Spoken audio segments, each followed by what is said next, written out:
verdad es que para muchas personas hablar de la muerte no es algo agradable. El mes pasado, como tú sabes, varias personas que conocemos partieron para estar con el Señor.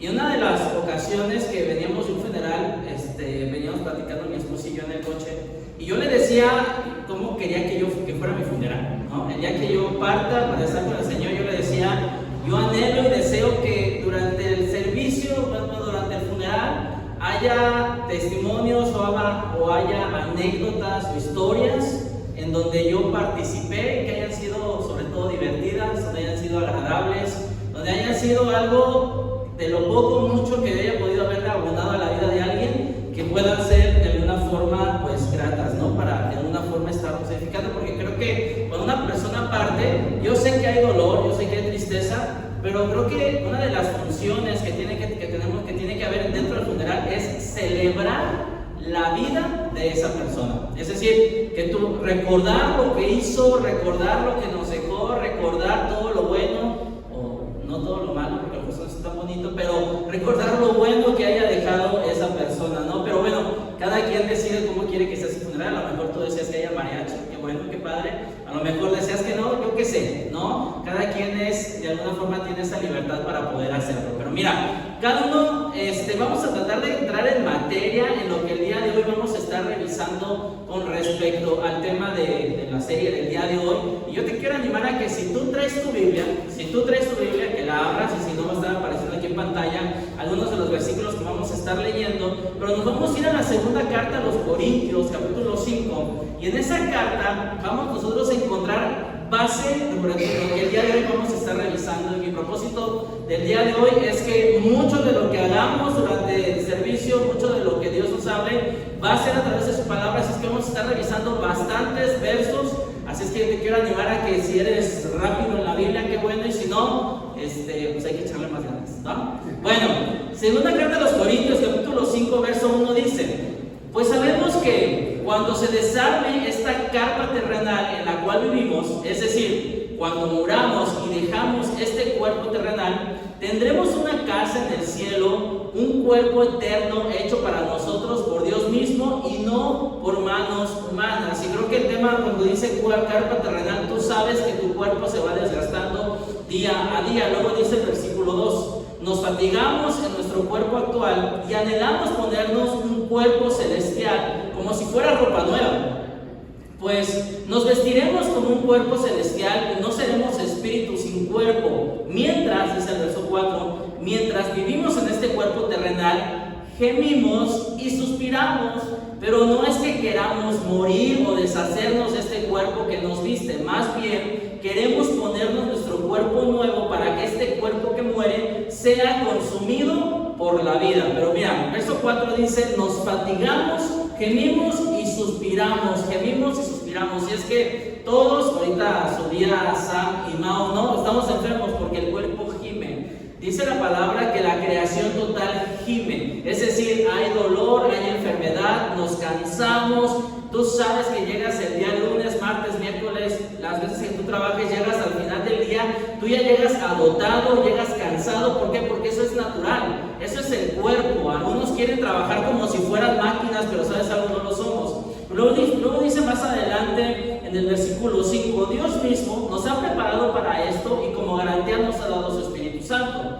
Así que siempre vivimos en plena confianza, dice el verso 6. Siempre vivimos en plena confianza, aunque sabemos que mientras vivimos en este cuerpo no estamos en el hogar celestial con el Señor, pues vivimos por lo que creemos y no por lo que vemos. Ahora, una de estas cosas que tenemos que hablar en el verso 6 y verso 7 es, la pregunta es: ¿realmente vivimos en plena confianza?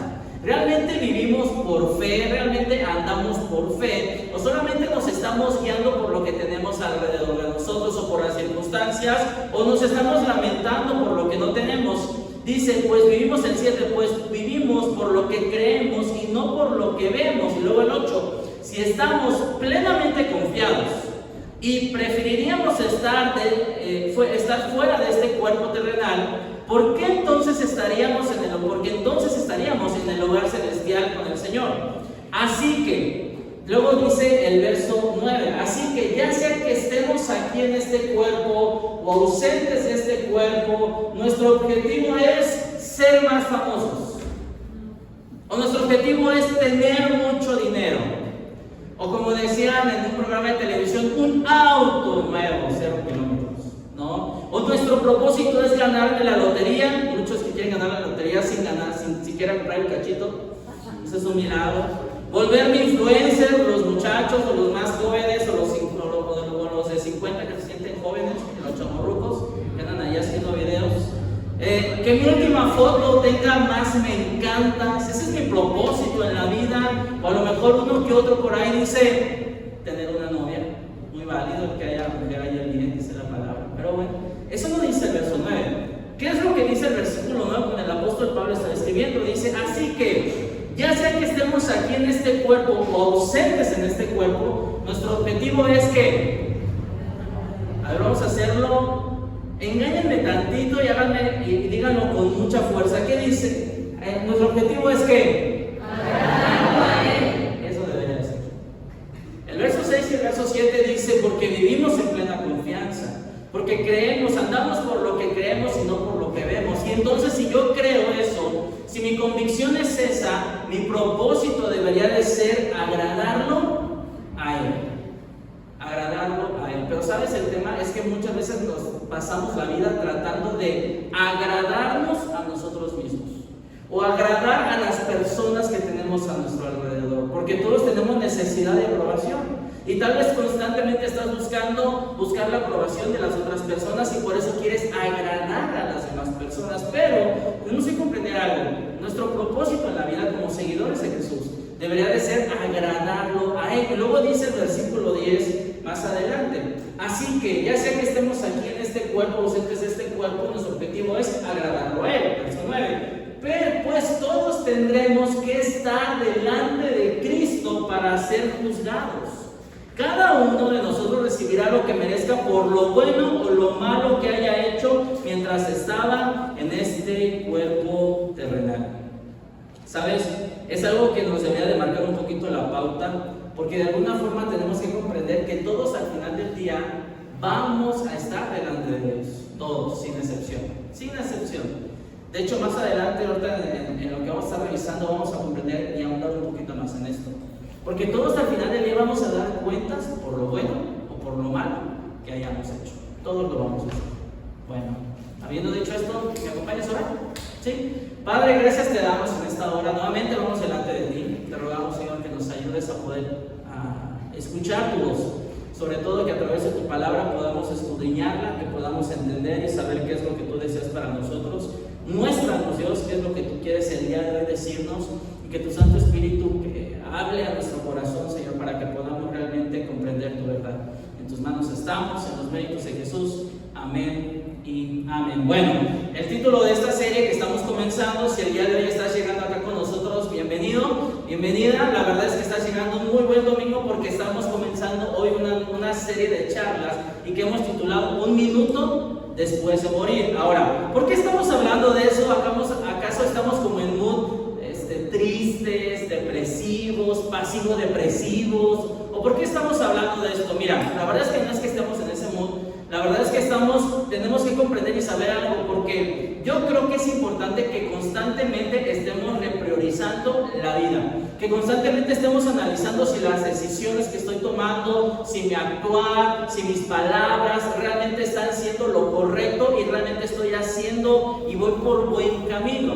Porque déjame decirte que el ritmo de vida nos gana, ¿sí o no? El ritmo de vida, estamos todo el tiempo corriendo, estamos en el trabajo, los niños, todo el tiempo lo estamos haciendo, y llega un punto tal vez en tu vida en que dices, a ver, espérate, ¿qué estoy haciendo? ¿En qué de bueno estoy haciendo? Porque estás más ocupado por las urgencias de otras personas que las prioridades tuyas, y de pronto dejaste tu salud de lado, dejaste tu familia de lado, te dejaste a ti mismo de lado, y entonces llegamos a un punto en el que no queríamos estar. ¿Te ha pasado? Yo creo que todos en algún punto nos ha pasado. Y por eso tenemos que repriorizar, porque el ritmo nos gana, y por eso estamos hablando de qué va a pasar el día que yo muera.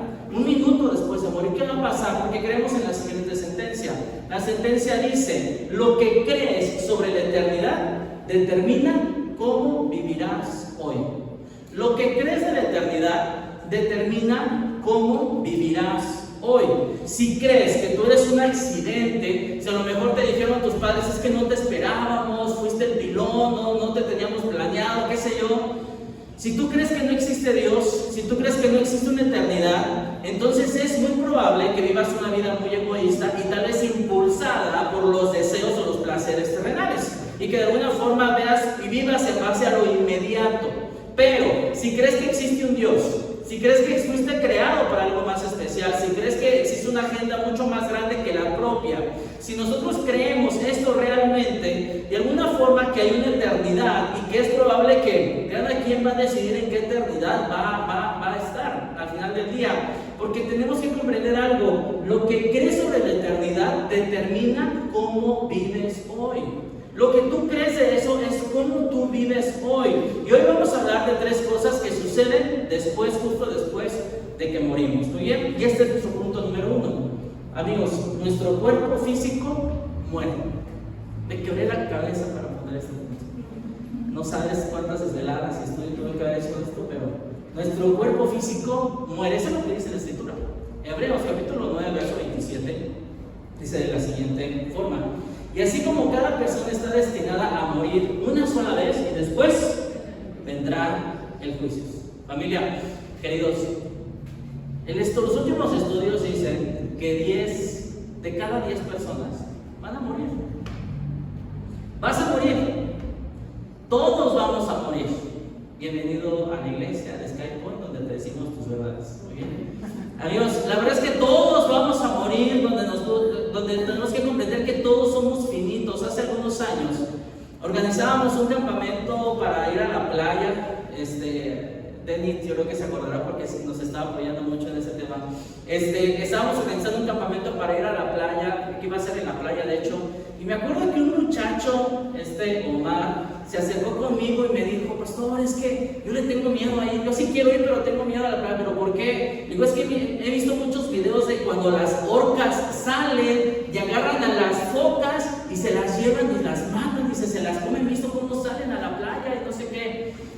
Y yo le escuchaba y decía, hoy ya estudia psicología, por cierto, yo creo que por eso estaba bien traumado, porque le dije: a ver, Omar, primera, no eres, a la playa que vamos no hay orcas, primera, le digo, a la playa que vamos no hay orcas, y segunda, no eres una foca, eres un ser humano, entonces, tú tranquilo, ¿no? Tú tranquilo. Entonces cuando él me decía eso, dije, le voy a ayudar para su trauma. Entonces yo le propuse al staff y les dije, yo creo que hay que ponerles de aquí a la playa, como son 8 horas, nos da bien para verla de tiburón 1, tiburón 2, tiburón 3, para que lleguen bien preparados a la playa. Digo, al final del día me batearon y me dijeron que no, pero bueno, yo intentaba ayudarle a Omar, ¿verdad? Porque yo le decía, ¿qué probabilidad hay de que tú mueras? 1 de cada 28 millones es una persona que muere por un tiburón, entonces es más seguro que te mueras por otra cosa que por un tiburón. Pero bueno, dice Génesis capítulo 3, dice que el polvo eres y al polvo volverás. Muy bien, eso es lo que dice Génesis. Pero una de las cosas que yo enseñaba dando este versículo, que polvo eres y al polvo volverás, recuerdo que algunos años yo estuve dando clases a niños de primero y de segundo año de primaria. Pobres niños, quedaron medio traumados después de que yo estuve con ellos, pero bueno, estuve como 2 años yo dando clases para niños allá en una iglesia, y de alguna forma cuando yo les enseñé este pasaje, cuando les dije es que polvo eres, al polvo verás, y ahí estábamos hablando de que tienen que trabajar, bueno, varias cosas con los niños.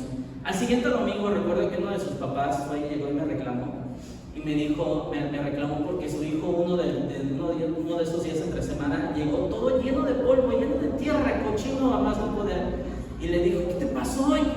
El niño dijo, bueno, es que a mí el domingo me dijeron que polvo soy y que polvo volveré, entonces, ¿qué tiene de malo? No soy esto, ¿no? Lo que pasa, me reclamó su papá, y bueno, pues hay que orar por esos niños de primero, también por esos hombres de 50 años, su papá, piensan igual los dos, pero bueno.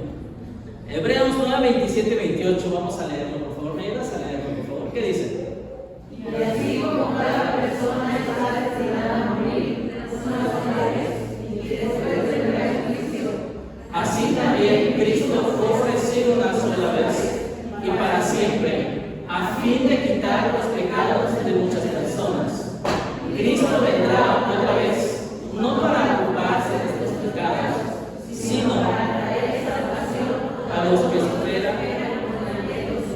Primera cosa que sucede después de morir, tu cuerpo físico muere. Segunda cosa que sucede un minuto después de morir, nuestras almas se separan de nuestro cuerpo. Nuestras almas se separan de nuestro cuerpo. Nuestros cuerpos físicos son finitos, se van acabando, se van desgastando. Tú lo sabes, tú lo sientes, tú sabes que, decía el pastor Héctor, algunos llegan a la edad de oro en su vida, porque oro por mi rodilla, oro por mi hombro, oro por mi cuello. Algunos se lastiman durmiendo, entonces imagínense cómo estamos de mal. Pero nuestros cuerpos físicos son finitos, pero nuestra alma sigue viviendo. El día que nuestro cuerpo físico muere, nuestra alma sigue viviendo. En el Evangelio de Mateo, en la biografía de Mateo, capítulo 10, verso 28, va a aparecer aquí en pantalla, dice: no teman a los que quieren matarles el cuerpo, no pueden tocar el alma. Dice: teman solo a Dios, quien puede destruir tanto el alma como el cuerpo en el infierno. Es decir, no temas a las personas, más bien vive con un temor reverente delante de Dios. Vive considerando a Dios en tu vida. De eso se trata cuando hablamos de temor. Cuando tu cuerpo deja de existir, tu alma sigue viviendo. En otras palabras, en tu funeral, ese cuerpo que estás velando, ese cuerpo que está ahí en el velatorio, es solamente el vehículo que Dios te ha prestado, pero tu alma ya no está aquí, ya está en algún otro lado. Solo estamos viendo ese vehículo. En el Evangelio de Juan, cuando Jesús le estaba hablando con Marta, hay un momento en el que Marta estaba muy molesta con Jesús porque de alguna forma había permitido que Lázaro haya muerto. Incluso dentro de esa porción, ahí en el Evangelio de Juan, dice en el verso 39 que ya apestaba, Lázaro ya apestaba porque ya tenía 4 días de haber muerto. Pero mira, Juan capítulo 11, verso 25 y 26, dicen de la siguiente forma: Jesús le dijo: yo soy la resurrección y la vida. El que cree en mí vivirá aún después de haber muerto. Todo el que vive en mí y cree en mí jamás morirá. ¿Lo crees, Marta? ¿Qué le sucede al alma del seguidor de Jesús después de que el cuerpo muere? Básicamente sucede, no sé honestamente, las películas nos han dicho: hay una luz al final del túnel. De pronto tu alma sale y alcanzas a ver a todas las personas que están a tu alrededor. Yo no sé honestamente qué es lo que pase, eso no lo ha dicho Hollywood, pero la verdad es que yo no sé qué es lo que realmente pasa, porque al menos la Biblia no es clara en todos los detalles de lo que pasa justo después de que mueres. Pero lo que sí sabemos es que, amigos, estar ausentes del cuerpo es estar presentes con el Señor. Si tú has reconocido a Jesús como tu Señor y tu Salvador, hay una realidad: tu cuerpo muere, pero tu alma está delante de Dios. Había 2 criminales al lado de nuestro Señor Jesucristo cuando estaba en la cruz del Calvario. ¿Recuerdas esa escena? Los 2 eran culpables de lo que habían hecho, pero la actitud de cada uno de ellos era distinto, porque uno reconoció que era deudor y que necesitaba un justificante, que necesitaba perdón, y entonces uno de ellos invocó la gracia de Dios. Le dijo: Señor, acuérdate de mí cuando vengas en tu reino. Bueno, Lucas 23 dice de la siguiente forma: luego le dijo Jesús: acuérdate de mí cuando vengas en tu reino. Y Jesús respondió: te aseguro que hoy estarás conmigo en el paraíso. Cuando tu cuerpo deja de existir en este plano, de pronto vamos a estar con Jesús en el paraíso. Ahora, ¿qué es eso? ¿Qué es exactamente el paraíso? ¿A qué se refiere? Tampoco estamos claros. Entonces, igual, ¿tú es que sabes qué? Bueno, déjame decirte, porque lo que sí sabemos del paraíso es que es 1000 veces mejor que esta vida. Porque en esta vida hay sufrimiento, porque en esta vida hay dolor, porque en esta vida hay problemas, porque en esta vida la pasas mal a veces. Pero la verdad es que el estar delante de Dios es muchísimo mejor. Algo que pasaba con el apóstol Pablo en una de sus cartas es que él no lo decía claramente porque tenía esta lucha. Él quería estar aquí, pero también quería estar delante de Dios. Filipenses capítulo 1, verso 20 al 24. Ayúdame a leerlo, por favor. Dice: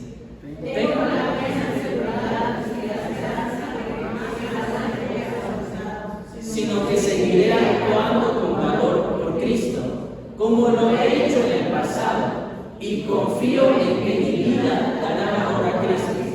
Sea que yo viva o muera, pues para mí vivir significa vivir para Cristo y morir.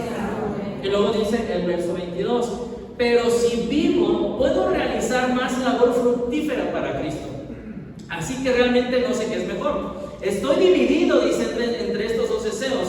quisiera partir, quisiera irme ya de esta tierra, quisiera ya morir para estar delante de Dios o estar con Cristo, lo cual sería mucho mejor para mí, pero por el bien de ustedes es mejor que sigan viviendo. Lo que decía el apóstol Pablo, básicamente le estaba diciendo: mientras estoy en este cuerpo, quiero ser fructífero, quiero dedicar mi vida, quiero lo que me toca hacer para poder manifestar el amor de Jesús a las demás personas, quiero compartir lo que Dios ha hecho en nuestras vidas, pero dice, pero entiendo también que es mejor estar ausente de este cuerpo para estar delante de Dios, estar a un lado de Dios. Eso es muchísimo mejor que poder estar en esta tierra. Amigos, de alguna forma tenemos que comprender qué sucede después de un minuto de morir. Primero, tu cuerpo muere. Segundo, tu alma se separa de tu cuerpo, pero sigue viviendo. Sabemos que nuestra alma se separa y nuestro cuerpo sigue viviendo, pero la tercera cosa que sucede es la siguiente, y es que todos enfrentaremos el juicio.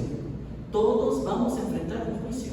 Ahora, Primera de Pedro, capítulo 1, verso 17, dice de la siguiente forma: recuerden que el Padre Celestial a quien ustedes oran no tiene favoritos, porque a veces dicen, tú estás más cerca de Dios. No, hombre, todos estamos cerca de Dios porque nuestro Señor Jesucristo es nuestro mediador. Dice, Él nos juzgará o nos recompensará según lo que hagan, así que tienen que vivir con un reverente temor de Él durante su estadía aquí, como que ese es el gran problema que muchos tenemos, que creemos y vivimos como si fuéramos eternos en esta tierra. Amigos, recuerden que estamos de paso. No estamos de paso, no somos eternos en este mundo, no estamos comprendiendo que sí hay una eternidad, sí existe una eternidad, pero no es en esta tierra, no es aquí. A lo mejor tú estás en tus 20, tus 30, tus 40, tus 50, tus 60, yo no sé en qué etapa estás, pero déjame decirte que la etapa en la que estés solamente es un breve periodo de tiempo en el esquema eterno de Dios. Esto que tú estás viviendo es solamente un corto tiempo en el esquema eterno de Dios. Al final de esta vida, todos vamos a ser juzgados, todos sin excepción vamos a ser juzgados. Vamos a ver porque vamos a ver de alguna forma qué juicios van a existir, porque de alguna forma a lo mejor esto nos puede crear algo de temor, pero vamos a tratar de hacerlo, vamos a cambiarnos a que sea un poquito de clase de escatología. Muy bien, ahora mira, vamos a entender qué juicios habrá. Vamos a ver un par de juicios hay dos tipos de juicios que o que se van a enfrentar. El primero de ellos es el juicio del gran trono blanco. Y cuando hablamos del gran juicio del gran trono blanco, varios teólogos y de alguna forma estudiosos de la Biblia coinciden en que en este juicio solamente habrá personas no creyentes. Apocalipsis 20, vamos a leerlo. Apocalipsis 20, verso 11 y 12 dice: y vi un gran trono blanco, y el que estaba sentado en él, dice, la tierra y el cielo huyeron de su presencia. Todos querían huir ante este juicio, pero dice, pero no encontraron ningún lugar donde esconderse. Vi a los muertos, tanto grandes como pequeños, de pie delante del trono de Dios. Los libros fueron abiertos y entre ellos el libro de la vida. A los muertos se les juzgó de acuerdo a las cosas que habían hecho según lo que estaba escrito en los libros. Cuando hablamos del libro de la vida, cuando hablamos de ese libro que aparece ahí en Apocalipsis, yo te tengo una gran noticia. La gran noticia es lo siguiente: los que sabemos que somos hijos de Dios, que hemos reconocido a Jesús como Señor y Salvador, que hemos puesto nuestra fe en el sacrificio de Cristo, entonces que creemos que Jesús vino sin pecado, se inmoló por el pecado de todos nosotros y vino a morir por nosotros, nosotros de alguna forma comprendemos y entendemos que nuestro nombre ha sido escrito en el libro de la vida.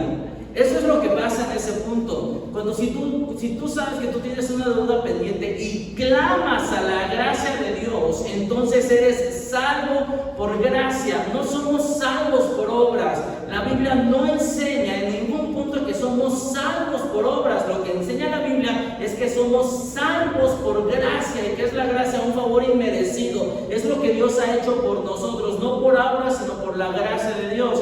Y cuando clamas a la gracia y al perdón de Dios, tu nombre es escrito en el libro de la vida y nada ni nadie lo puede borrar. El día que tú tomas tu convicción en Cristo y la dejas firme allí, ya no hay nada, absolutamente nada que pueda borrar. Híjoles, es que ayer mentí. Híjoles, es que ayer hice esto malo. Híjoles, es que ayer me porté mal. Es que ayer dije una mala palabra. Es que ayer le mentí a mi esposa. Es que ayer me gasté la quincena. No. Nada de eso borra tu libro, tu nombre del libro de la vida. Y eso es algo increíble. Esa es la gracia, porque depende del sacrificio de Cristo que fue perfecto.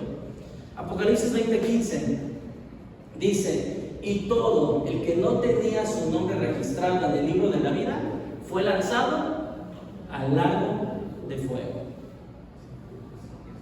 Cuando tu nombre no esté en el libro de la vida, lo que viene no es nada grato.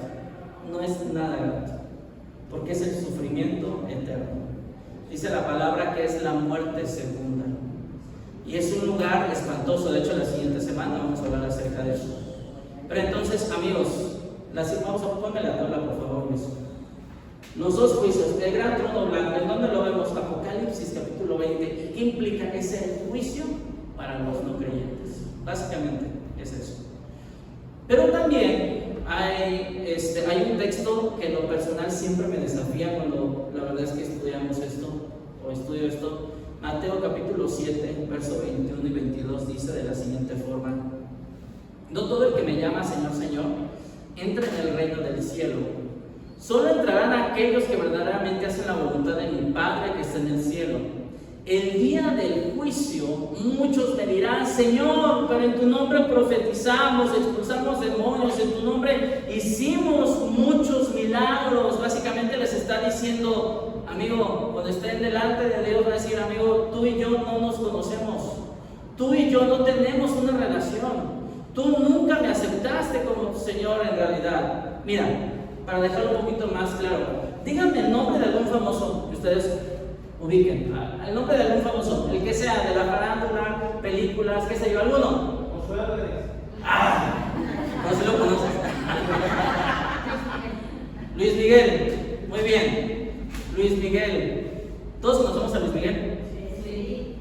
¿Él te conoce a ti? No. Es exactamente eso, no hay una relación. Mucha gente conoce de Jesús, habla de Jesús, hasta lo menciona, pero ¿tiene una relación con Él? Pues como el monito de WhatsApp. No sabemos. Ese es algo que depende de manera personal. ¿Estamos de acuerdo? ¿Te hace sentido lo que te digo? Dice nuestro Señor, ese día mucha gente dirá: pero Señor, yo iba todos los domingos a la iglesia. Pero Señor, yo no era tan malo como mi vecino. Pero Señor, yo nunca le fui infiel a mi mujer ni con los ojos. Pero nunca nos conocimos. Nos conocimos porque no te eres salvo por obras, eres salvo por gracia. Somos salvos por una relación. Conocemos a Jesús, pero tenemos una relación con Él. Por un lado, tenemos el juicio del trono blanco, y luego dice el verso 23, para no saltármelo. Dice: pero yo le responderé: nunca los conocí. Aléjense de mí, que violan las leyes de Dios. Nunca viniste conmigo, nunca hubo un arrepentimiento, no hubo un clamor de parte tuya por la gracia de Dios. Nunca lo hubo. Nunca te conocí. Nunca hubo una relación. Básicamente lo que Jesús le dijo es: no estamos en una relación, y de alguna forma no hay una forma de conectar con Dios si no es a través de Él. Por un lado tenemos ponme de nuevo la tabla, por favor. Por un lado tenemos los dos juicios, el gran trono blanco, y el segundo juicio es el tribunal de Cristo. Y este juicio lo vamos a encontrar en la segunda carta a los Corintios, capítulo 5, verso 10, que de hecho lo leímos hace un momento. Dice, ayúdame a leerlo, por favor. Porque es necesario que todos comparezcamos ante el tribunal de Cristo, para que cada uno reciba lo que le corresponda, según lo bueno o malo que haya hecho mientras vivió el cuerpo. A ver, Josué, entonces ya lo entendí. Hay otro juicio que me voy a enfrentar. Sí, va a haber otro juicio que te vas a enfrentar. Y eso depende de mi salvación, es distinto. Ponme la siguiente, por favor, Luis. Cuando nosotros encontramos en la segunda carta a los Corintios, capítulo 5, verso 10, dice: porque es necesario que todos comparezcamos ante el tribunal. Y la palabra que se usa como tribunal en esta porción es el griego bema. Y la palabra bema tiene que ver con ese podio que existía normalmente en aquellos juegos, en los Juegos Olímpicos, que desde aquel tiempo, con el tema de los griegos, existía un podio en donde todos los corredores subían y las personas les entregaban un premio, les entregaban el galardón o les entregaban alguna corona de laureles, en donde de alguna forma decían: te felicitamos por haber terminado la carrera. A lo mejor no fuiste el primer lugar, no fuiste el segundo lugar ni el tercero, pero fuiste fiel a la carrera que tenías que terminar, entonces la terminaste. Entonces, nosotros comprendemos esto, que es el tribunal de Cristo, viene de la palabra bema, y el bema, yo te decía, es la plataforma donde los atletas eran premiados. Los atletas delante de un juez eran puestos para recibir la recompensa de haber sido fieles y terminar. ¿Me ayudas a poner otra vez la tabla, por favor, Luis? Entonces, hay dos juicios: el gran trono blanco y el tribunal de Cristo. En el trono blanco básicamente será para la gente que no es creyente, y como su nombre no está escrito en el libro de la vida, será lanzado al infierno.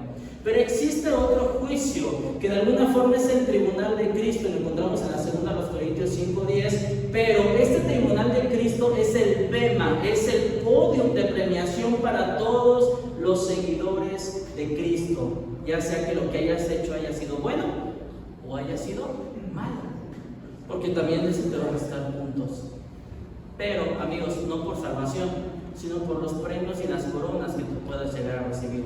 Amigos, realmente este tribunal no es un lugar para juzgar, sino es un lugar para celebrar el que hayas podido haber acabado la carrera, que fuiste fiel en la carrera. Es importante comprender que el tribunal de Cristo no es un juicio por tus pecados, porque todo el juicio de tus pecados ya fue pagado en la cruz del Calvario cuando tú tomaste decisión por Dios, cuando tú tomaste decisión por Cristo. Ahí todos tus pecados ya fueron perdonados, entonces no hay una necesidad de volver a enjuiciar algo que ya fue pagado de manera perfecta por Cristo. Por eso este tribunal no es para pecados, no, porque nuestros pecados ya fueron juzgados por Jesús. El bema, este tribunal de Cristo, es reconocer lo que hiciste en la tierra, será lo que tú hiciste aquí, será recompensado en el cielo. Ojo, no significa que somos salvos por obras, somos salvos por gracia, pero lo que tú haces aquí será recompensado también en el cielo.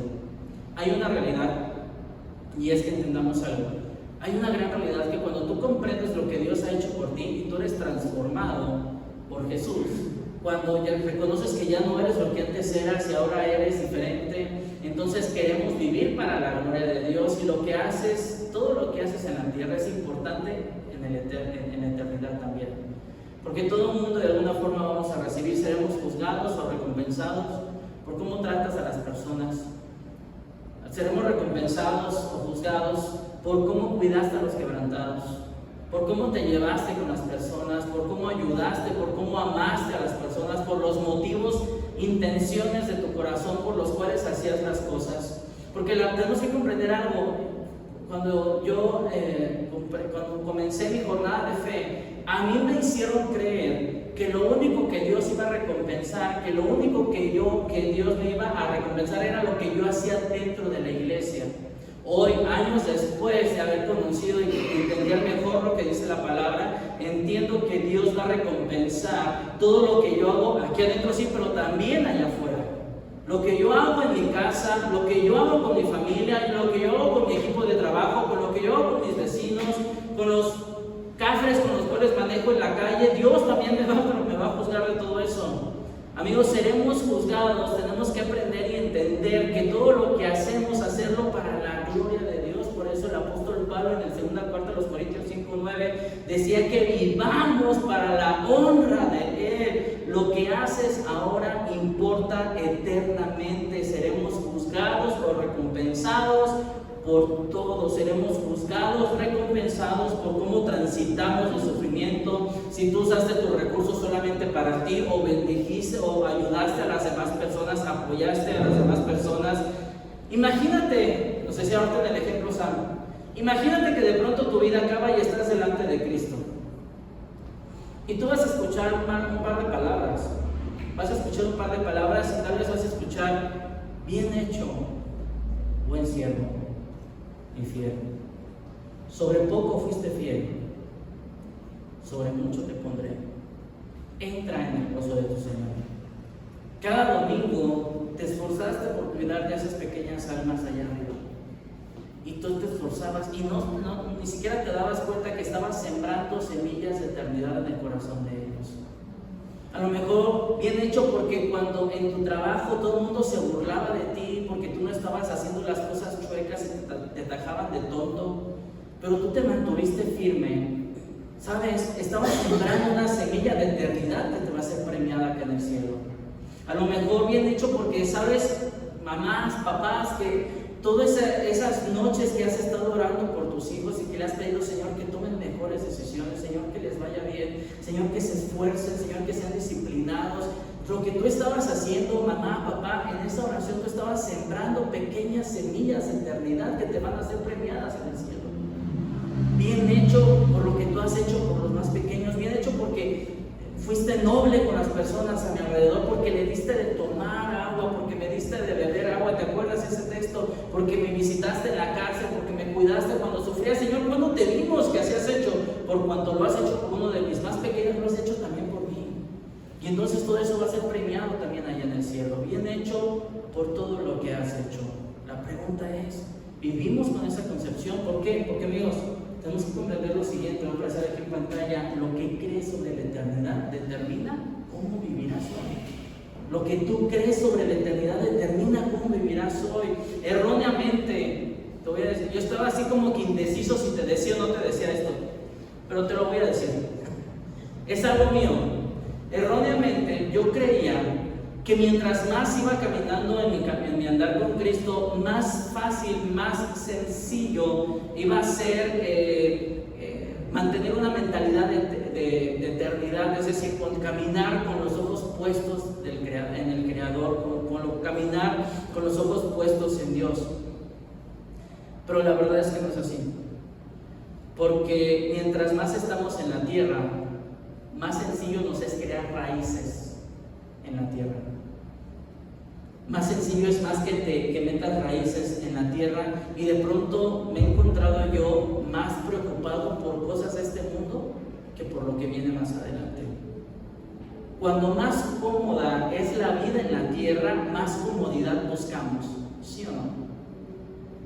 Cuando más cómoda es la vida en la tierra, más comodidad buscamos.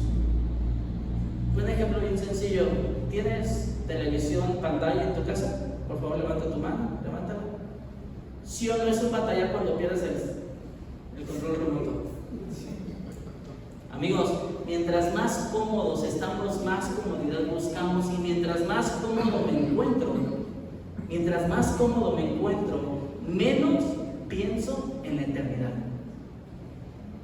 Así que lo que ha pasado conmigo es que varias veces me encuentro luchando con la gravedad hacia las cosas de este mundo. Tengo que cortar raíces, tengo que cortarme las raíces que estoy empezando a crear, tengo que cortarme esas raíces para ver que realmente necesito ver las cosas de manera distinta. Que no me tengo que estar preocupando por si el nuevo coche, la nueva pantalla, el nuevo teléfono, el nuevo celular, otro pantalón, otros zapatos. Cuando me detecto en eso, cuando ya tengo ansiedad, porque ya se me está acabando el dinero en la cuenta, ya no tengo para esto. Entonces tengo que recordar y decir al Josué: córtate las raíces que tienes, porque ¿qué acaso no dependes de Dios? Tengo que cortar las raíces de este mundo y el amor a este mundo para realmente vivir por lo que realmente importa. Tú sabes que confiar en las cosas del mundo se siente bien. Tú lo sabes, tú sabes que se siente bien confiar en las cosas del mundo. Tú sabes que se siente bien cuando las tienes, cuando volteas a ver tu cuenta. Ahorita rodeaba con alguien de ustedes, ¿no? Cuando te volteaba a ver el número, la cantidad o el saldo en tu cuenta bancaria, ¿no? Que decía: oye, qué padre que tengas una cuenta abultada, ¿no? Qué padre se ha de sentir, ¿no? Y cuando tú tienes tu cuenta abultada, ¿a poco no andas contento y andas a gusto? Andas tranquilo. Es más, préndele al aire al coche, regaste gasolina, no pasa nada. Ahorita tengo dinero para echar ahorita en Costco gasolina. Híjole, si no tengo dinero, apaga el aire acondicionado, abre las ventanas, se carga más calor afuera. Amigos, hablar mal de alguien, ojo, hablar mal de alguien porque te cae mal se siente tan bien. ¿Sí o no? No, ¿cómo son de verdad? Cuando alguien te cae mal y tú estás con alguien, te gusta hablar mal de alguien que te cae mal. Pero cuando yo me encuentro en ese momento, cuando digo, ay, ¿por qué esta persona es así? Y es que eres así, así, así, así. Cuando yo me detecto en ese momento, a ver, Josué, primero pon tapón a tu boca, pon cuchillo a tu garganta, bueno, eso es para otra cosa, pero corta las raíces que tienes en este mundo y recuerda que Dios te ha llamado a amar a esa persona. Entonces, ora por esa persona. En lugar de hablar mal de esa persona, ora por esa persona. Dios quiere que tengamos una perspectiva eterna, porque la gravedad de este mundo puede ser muy fuerte, pero también puede ser muy temporal. Porque el día que tú tienes lo que quieres, te dura el gusto 2 o 3 semanas y se te olvida que lo necesitabas o que tú lo querías. Porque es muy temporal. Un día, amigos, nuestro corazón dejará de latir. Un día nuestro corazón va a dejar de latir. Y ese día no va a haber segundas oportunidades. No va a haber más segundas oportunidades. Por eso yo tengo que mantener una perspectiva eterna. Jesús, ya sé que está en este cuerpo, o lejos de Él, quiero glorificar tu nombre, Dios. Si te encuentras más preocupado por las cosas de este mundo, por la casa, la cuenta, los gastos, la colegiatura, el pantalón, la popularidad, las vacaciones, amigos, si te encuentras más preocupado por todo eso, comienza a cortar raíces, porque ya creaste raíces tal vez muy profundas en este mundo.